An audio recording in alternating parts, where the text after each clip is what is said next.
السلام علیکم ورحمۃ اللہ وبرکاتہ۔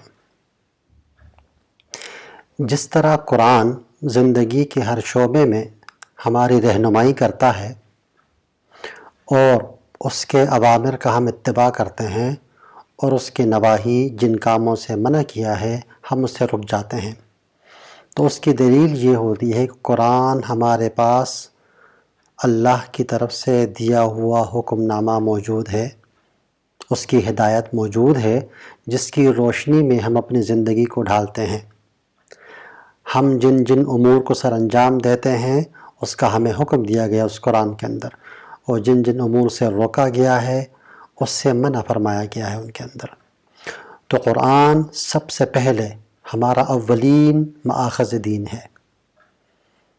اگر قرآن کے اندر کوئی چیز موجود نہ ہو جس میں ہمیں رہنمائی مطلوب ہے، یا کوئی بھی حکم مجمل انداز میں دیا گیا ہو، تو اس کے بعد وہ حکم جاننے کے لیے کہ شارع کا منشا معلوم ہو تو ہم جو دین کا دوسرا بڑا مآخذ ہے حدیث، اس کی طرف رجوع کرتے ہیں، تاکہ اس بات کا حکم کی تفصیل ہمیں حدیث کے ذریعے مل جائے۔ اگر وہ حکم مجمل ہے یا مبہم ہے، ہمیں سمجھ نہیں آ رہی، تو حدیث کی روشنی میں ہم اس کو سمجھ لیتے ہیں۔ قرآن و سنت کی جو عبارتیں ہوتی ہیں اس کو نص کہلاتی ہیں، نصوص کہتے ہیں ان کو۔ یہ نصوص یا قطعی الثبوت ہوتے ہیں یا ظنی الثبوت ہوتے ہیں۔ قطعی الثبوت کا مطلب یہ ہوتا ہے کہ یہ بالکل یقینی دلائل سے ثابت ہے، مثال قرآن، متواتر احادیث، سنن ثابتہ، یہ قطعی الثبوت ہے، یقینی دلائل سے ثابت ہے، اس کے اندر کوئی شک، کوئی ابہام، کسی بھی ریب کی کوئی گنجائش نہیں ہے۔ ایک ہوتے ہیں ظنی الثبوت، احادیث غیر متواترہ، ان کو ظنی الثبوت بولتے ہیں، اس لیے کہ اس میں ظن غالب ہے کہ شریعت کا ماخذ ہے۔ اچھا، پھر معانی و مطالب کے حساب سے بھی اس کی دو قسمیں ہیں، ایک ہے قطعی الدلالہ اور دوسرا ظنی الدلالہ۔ قطعی الدلالہ کا مطلب اس کے مفہوم اور معانی یقینی ہو، اس میں کسی دوسری تعویل کی گنجائش موجود نہ ہو۔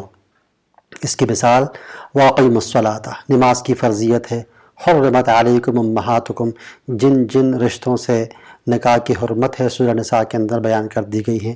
اب وہ آیات ہے جس کے مفہوم اور معنی میں شک و شبہ کی کوئی گنجائش موجود نہیں ہے، نہ ہی اس کی کوئی دوسری تعویل ہو سکتی ہے۔ اس کے بعد کچھ احکامات ہیں جس کو بولتے ہیں ظنی الدلالہ۔ ظنی الدلالہ وہ آیات ہوتے ہیں جس کی ایک سے زائد تعویلیں ہو سکتی ہیں۔ مثال کے طور پر علی الموسع قدرہ وعلی المقتر قدرہ، سورہ بقرہ کی آیت ہے کہ مطلقہ کو دستور کے مطابق خرچ دو۔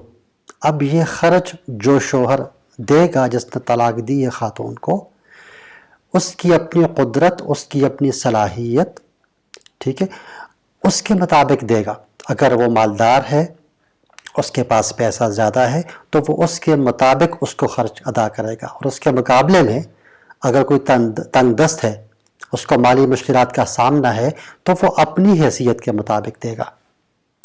یعنی موسع اور مقتر یہ دو وہ الفاظ ہیں جس کا معنی اور مفہوم جگہ کے زمان و مکان کے حوالے سے، زمان و مکان کے حساب سے ہم اس کا تعین فرمائیں گے۔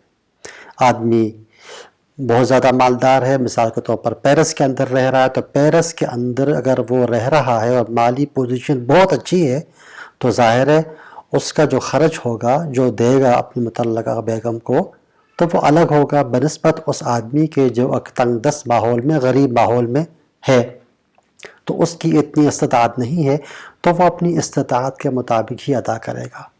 تو شارع کا منشا یہاں پہ یہ ہے کہ اپنی استطاعت کے حوالے سے خرچ ادا کر دو، کسی ایک خاص ادائیگی کا پابند نہیں کیا گیا ہے تاکہ مشکل میں نہ پڑ جائے۔ اس کی دوسری مثال ہے کہ الماء الکثیر لا ینجس، جو ماء کثیر ہوتا ہے، بہت زیادہ پانی ہوتا ہے، وہ نجس نہیں ہوتا۔ اب ماء کثیر، زیادہ پانی، اب زیادہ پانی کتنے پانی کو کہتے ہیں، اس کی کتنی کمیت ہوتی ہے؟ اب ظاہر یہ بھی ہر ایک علاقے کے اندر الگ الگ ہوگا. کوئی علاقہ ایسا ہے جہاں پہ پانی کی کمیابی ہے، پانی کم ہے، تو وہاں پہ مائع کثیر زیادہ پانی کا مفہوم الگ ہوگا بنسبت اس علاقے کے جہاں پانی کی فراوانی ہے، دریا بہتے ہیں، تو وہاں پہ زیادہ پانی کا مفہوم الگ سمجھا جائے گا.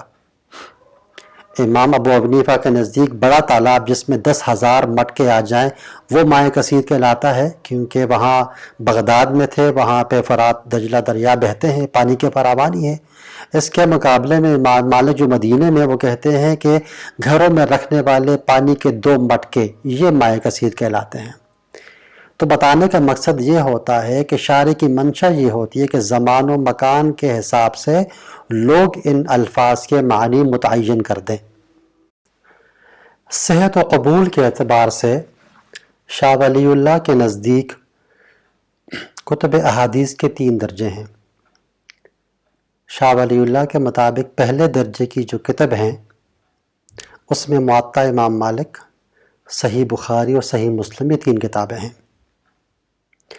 قدیم ترین مجموعہ موطا امام مالک کی ہے، جس کے بارے میں امام شافعی کی رائے ہے اصح الکتاب بعد کتاب اللہ، کتاب اللہ کے بعد سب سے صحیح ترین کتاب جو ہے وہ موطا امام مالک کی ہے. موطا امام مالک قدیم ترین کتاب ہے اور اس کی خصوصیت یہ ہے کہ اس میں اکثر روایتیں یا ثلاثی ہیں یا ثنائی ہیں، یعنی اس میں 3 یا 2 کا راویوں کا فرق ہے. جیسے مثال کے طور پر مالک بن نافع بن عبداللہ ابن عمر، تو 2 آدمیوں کا امام مالک کے بیچ اور محمد صلی اللہ علیہ وسلم کے بیچ میں 2 راویوں کا فاصلہ ہے.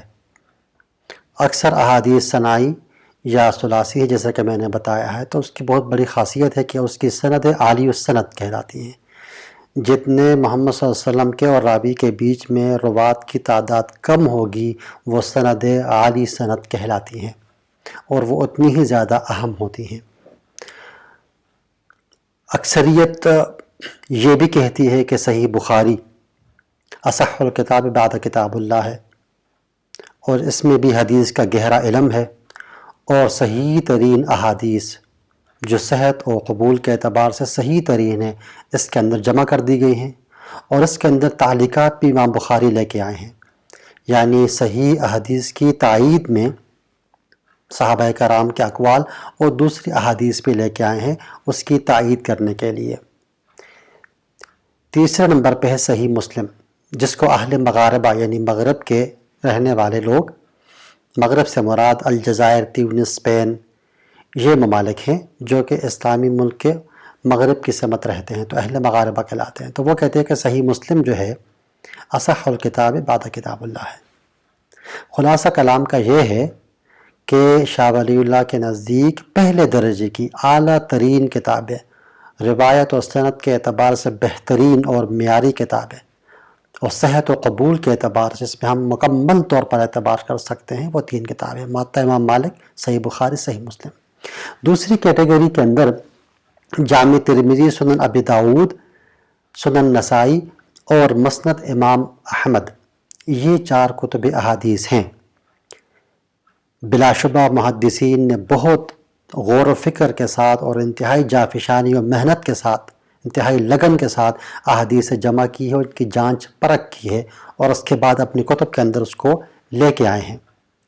لیکن پھر بھی ان 4 کتب کا رتبہ بخاری و مسلم اور موطا کے مقابلے میں تھوڑا سا کم ہے، اپنی معیار کے حساب سے دوسرے درجے پر آتی ہیں، اور اس کی تمام تر احادیث کو تلقی بالقبول علماء امت کے اندر حاصل رہی ہے، اور اکثر و بیشتر جو احکامات ہیں تقریباً 99% وہ انہی کتب کے اندر موجود ہیں.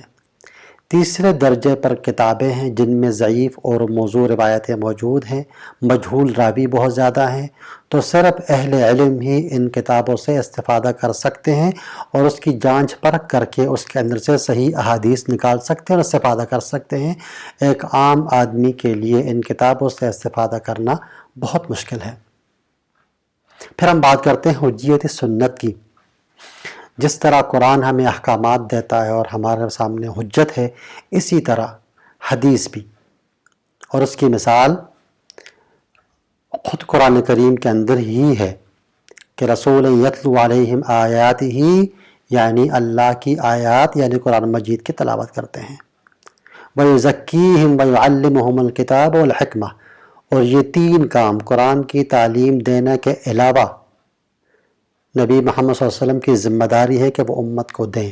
تو یہ تین کام کیا ہیں جو قرآن کے علاوہ ہیں اور جو ذمہ داری ہے پیغمبر کی کہ آپ اپنی امت کو دیں؟ ایک سورہ نحل کے اندر آیت آتی ہے کہ لِتُبَيِّنَ لِلنَّاسِ مَا نُزِّلَ إِلَيْهِمْ، یعنی جو اللہ نے نازل کیا ہے اس کو بیان کر دے لوگوں کو، ان کے شکوک و شبہات اگر کسی وجہ سے پیدا ہو رہے ہیں تو اس ابہام کو دور کر دیں، اگر کسی جگہ پہ کوئی مشکل الجھن آ رہی تو اس الجھاؤ کو دور کر دے، اور کسی راستے سے غلط فہمی آنے کا خدشہ ہو تو اس غلط فہمی کا تدارک کر دے اور اس کا دروازہ بند کر دے، تاکہ جو نص ہے قرآن کریم وہ صحیح ترین طریقے سے آپ صلی اللہ علیہ وسلم لوگوں کو پہنچائیں اور اس کو بیان کر دیں، اس کو ایکسپلین کر دیں، اس کو سمجھا دیں۔ اکثر قرآن کریم کے احکامات اگر مجمل ہوتے ہیں تو حدیث کے ذریعے سے اس کی تفصیل کر کے ہمیں مزید ڈیٹیل سے بتا دی جاتی ہیں۔ اس کی مثال وَأَقِیمُوا الصَّلَاةَ، خود قرآن کے اندر آیا کہ نماز قائم کرو۔ اب یہ دیکھیے کہ صرف قرآن کی بنیاد پر ہی ہم اس آیت کو نہیں سمجھ سکتے اور نہ ہی اس پر عمل کر سکتے جب تک حدیث ہمارے پاس موجود نہ ہو جو ہماری رہنمائی کرتی ہے کہ نماز کتنی اوقات میں پڑھی جائے گی، کب کب پڑھی جائے گی، کتنی رکعتیں پڑھی جائیں گی، کس طریقے سے ادا کی جائے گی۔ مکمل رہنمائی حدیث ہمارے سلسلے میں کرتی ہے کہ نماز کی ادائیگی کیسے ہو، کن اوقات میں ہو۔ پھر وَلِلَّهِ عَلَى النَّاسِ حِجُّ الْبَيْتِ، حج ایک فریضہ ہے، حج کے ارکان، حج کا مہینہ، مناسک حج، ادائیگی کا طریقہ، سنت ہی ہماری رہنمائی کرے گی اس کے اندر۔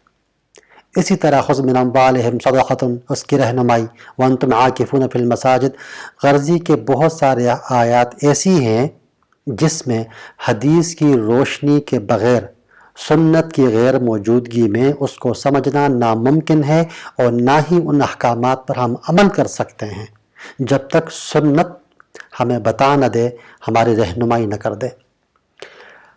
لَا تَأْكُلُوا أَمْوَالَكُمْ بَيْنَكُمْ بِالْبَاطِلِ، اس کا اطلاق کہاں کہاں ہوگا، کس صورت میں ہوگا؟ پھر حدیث کے اندر ہے کہ لا تبع ما لیس عندک، آپ وہ چیز نہیں بیچ سکتے جو آپ کے پاس نہ ہو، جس کی ملکیت آپ کی نہ ہو۔ جب تک ملکیت آپ کے نام پر ٹرانسفر نہیں ہو جاتی اور آپ اس چیز کا مالک نہیں بن جاتے، تب تک آپ اس چیز کو آگے بیچ نہیں سکتے، اس کا سودا نہیں کر سکتے۔ حدیث ایک حکم ہمیں دے رہا ہے اور ہمیں اس حکم کی تابعداری کرنی اور اس کو ماننا ہے، جس طرح کہ قرآن ہمیں حکم دیتا ہے اور ہم اس کو مانتے ہیں۔ نہا رسول اللہ صلی اللہ علیہ وسلم عن بیع الثمر قبل ان یبدو صلاحها، جب تک کہ فصل پک نہ جائے آپ اس کو بیچ نہیں سکتے۔ کھیت کے اندر فصل کھڑی ہے، وہ فصل اگر تیار نہیں ہوئی، پک کر ریڈی نہیں ہوئی تو آپ اس کا سودا نہیں کر سکتے، اس کو بیچ نہیں سکتے۔ حدیث کے اندر ہمیں منع کیا گیا اس کام سے۔ وحل لکم الطیبات ویحرم علیکم الخبائث، طیبات ہمارے لیے حلال کر دی گئی ہیں، خبث ہمارے لیے خبائث جو ہیں منع کر دی گئی ہیں۔ حرمت علیکم المیت والدم ولحم الخنزیر، حرام مردار، خنزیر، خون، یہ ہمارے لیے حرام کر دیا گیا۔ تو خود حدیث کے اندر بھی آتا ہے کہ کل ذی ناب عن کل سباع، یعنی جو جانور گوشت خور ہیں، پنجوں سے شکار کرتے ہیں، دوسرے جانوروں کا گوشت کھاتے ہیں، وہ بھی ہمارے لیے حرام ہیں۔ تو حدیث نے اس مطلق حکم کی مزید تفصیل کر دی ہے کہ بھئی ہمارے لیے اس کے علاوہ بھی چیزیں حرام ہیں۔ اب یہ جو حرام حرمت کی چیزیں بیان کر دی گئی ہیں یہ قرآن کے اندر نہیں ہے بلکہ حدیث نے ہمیں رہنمائی کر دی ہے۔ وَأَن تَجْمَعُوا بَيْنَ الْأُخْتَيْنِ إِلَّا مَا قَدْ سَلَفَ، دو بہنوں کو نکاح میں ایک ساتھ جمع نہیں کر سکتے۔ تو حدیث کے اندر اسی حکم کی مزید تفصیل آ گئی ہے کہ پھپھی بھتیجی کا ایک ساتھ جمع نہیں کر سکتے، اور بھانجی و خالہ کو بھی ایک ساتھ ایک نکاح میں جمع نہیں کر سکتے۔ اس کے بعد کچھ مجمل آیتیں ہوتی جن کی تفصیل حدیث کے اندر ہمیں مل جاتی ہے، صلو کما رأیتمونی اصلی، کہ پیغمبر صلی اللہ علیہ وسلم نے فرمایا کہ بھئی مجھے دیکھو اور نماز کا طریقہ اختیار کرو، دیکھو کہ میں کیسے نماز ادا کر رہا ہوں، اسی طریقے کے مطابق آپ لوگ بھی نماز ادا کریں۔ خذوا عنی مناسککم، حج کے مناسک، حج کس طرح ادا کرنا ہے، کس طرح ارکان ہے، کیا طریقہ ہے، وہ طریقہ بھی آپ مجھ سے سیکھ لیں۔ زکوٰۃ کے احکام ہیں، اسی طرح فرمایا کہ یوصیکم اللہ فی اولادکم للذکر مثل حظ الانثیین، تو آیت وصیت دے دی گئی ہے کہ کن کن لوگوں کو جو وراثت ہوگی وہ اس میں حقدار ہوں گے۔ تو حدیث نے کیا کر دیا ہے، آ کے بتایا کہ لا یرث القاتل، قاتل جو ہے وہ وراثت میں حصہ دار یا شریک نہیں ہو سکتا۔ پھر آیت وصیت ہے کتب علیکم اذا حضر احدکم الموت ان ترک خیرا الوصیۃ للوالدین والاقربین، سورہ بقرہ کی آیت ہے۔ تو کیا کہا کہ لا وصیت لوارث، اب یہ ایک عام حکم تھا، اس عام حکم کے اندر تخصیص کر دی ہے کہ لا وصیت لوارث، جو آپ کا وارث ہو آپ اس کے بارے میں وصیت نہیں کر سکتے۔ اسی طرح پیغمبر علیہ السلام کی ذات والا صفات بھی ہے جو شارع بھی ہے، جو ہمیں حکم دے سکتی ہے اور احکامات ان سے صادر بھی ہو سکتے ہیں۔ وَيُحِلُّ لَهُمُ الطَّيِّبَاتِ وَيُحَرِّمُ عَلَيْهِمُ الْخَبَائِثَ، جس چیز کو محمد صلی اللہ علیہ وسلم طیب کہہ لے وہ طیب ہے، اور جس کو وہ خبیث کہہ دے وہ خبیث ہے، وہ ناجائز ہے۔ اس کے علاوہ خیار کی شرطیں ہیں۔ ایک صحابی تھے حبان بن منقذ، وہ اکثر بے و شراء میں کاروباری لین دین میں دھوکہ کھا جاتے تھے، تو آپ صلی اللہ علیہ وسلم کے پاس آئے اور شکایت کی کہ بھئی مجھے اس طرح کا مسئلہ ہے، میں دھوکہ کھا جاتا ہوں بے و شراء میں۔ تو آپ صلی اللہ علیہ وسلم نے ان کو نصیحت کی کہ جب بھی سودا کرنے لگو تو کہو لا خلابہ، میں کوئی دھوکہ دینا نہیں چاہتے، ولی خیار ثلاثت ایام، میرے پاس 3 دن کا اختیار ہے، اگر سودا مجھے پسند آیا، میں مطمئن ہوا تو ہمارا سودا ہو جائے گا، ورنہ تو میں 3 دن کے اندر یہ چیز واپس کر دوں گا اور آپ مجھے پیسے واپس کر دیں گے۔ یہ کنڈیشن رکھ دیتے ہیں۔ آخر میں سمیٹتے ہوئے گفتگو کو آخری مثال دوں گا شفع کی۔ اگر میں کسی کے ساتھ کسی پراپرٹی کے اندر، کسی جائیداد کے اندر شریک ہوں، اور جو میرا شریک ہے اگر وہ پراپرٹی میں اپنا حصہ بیچے گا تو سب سے پہلا حقدار میں ہوں، میں وہ خریدوں گا۔ اسی طرح اگر میری زمین کے ساتھ کسی کی زمین بک رہی ہے تو سب سے پہلے وہ میرے پاس آئے گا اور میں اس کا حقدار ہوں گا کہ بھئی میں وہ زمین خرید لوں۔ اگر میں خریدنا نہیں چاہتا یا خرید نہیں سکتا تب کوئی دوسرا آدمی آ کے میرے پڑوس کی زمین خرید سکتا ہے۔ اس کو حق شفع بولتے ہیں۔ یہ حق آپ کے پاس ہے، موجود ہے، جو ہمیں حدیث کی طرف سے ملا ہے۔ یہ حکم بھی، شفع کا حق بھی حدیث میں مذکور اور ہمیں ملا ہے، تو ہم یہ حق بھی اپنا استعمال کر سکتے ہیں۔ وآخر دعوانا الحمدللہ رب العالمین۔